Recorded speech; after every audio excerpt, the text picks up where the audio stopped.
everyone, welcome to another episode of Passport Wallet Go. So I know I'm still wearing the same shirt as last time. No, I did go home and change. It just happens that I just grabbed the same shirt, just threw it on me and then left the house.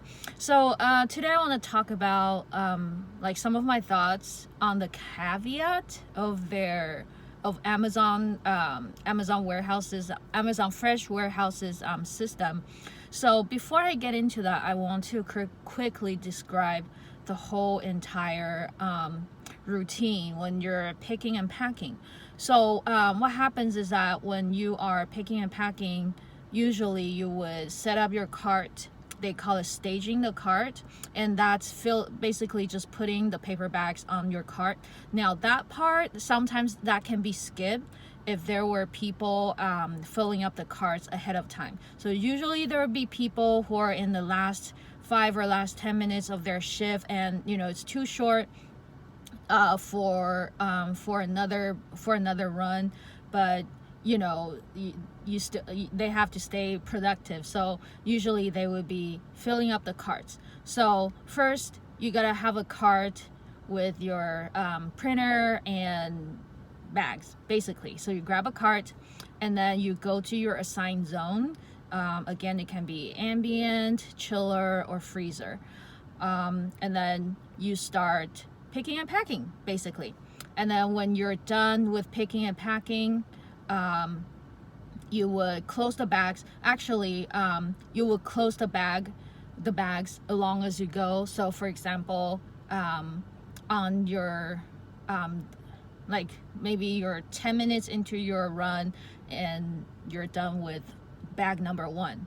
So bag number 1 is fulfilled and the system will tell you to close it.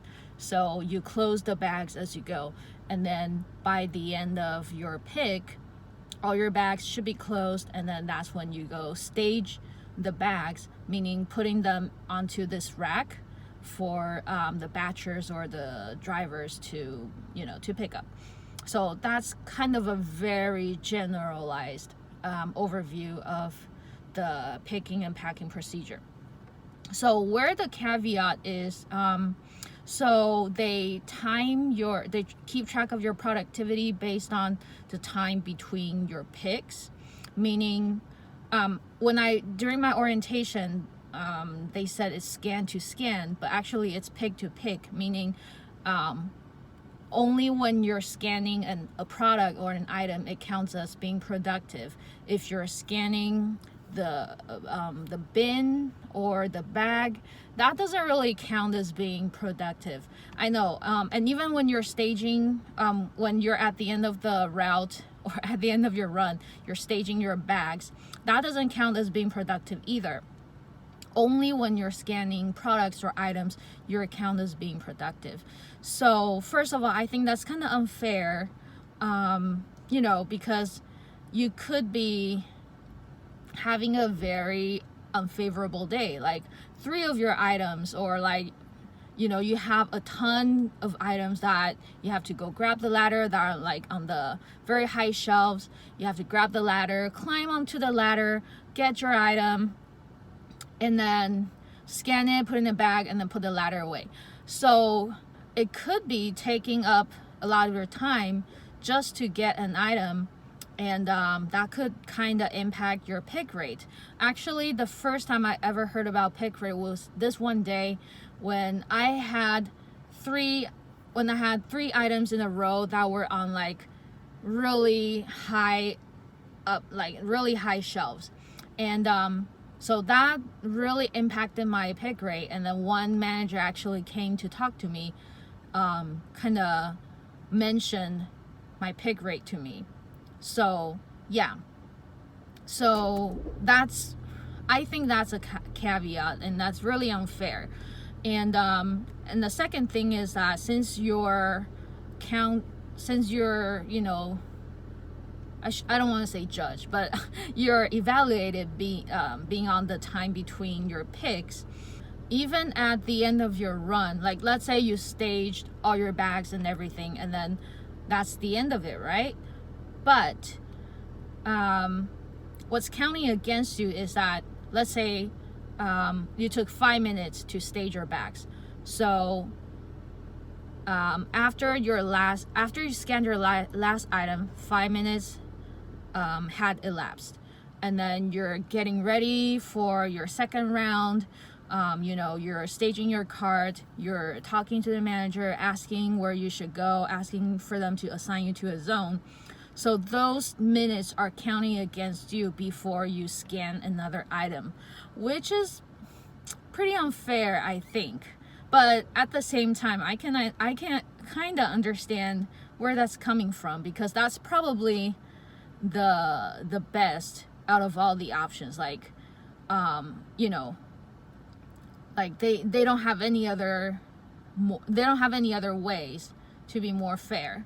So I can kind of see where they're coming from, but then as a worker, I feel like that's unfair. So what happened to me last time was that, so at the end, after I staged everything, after, you know, I finished a round, I need to run to the restroom.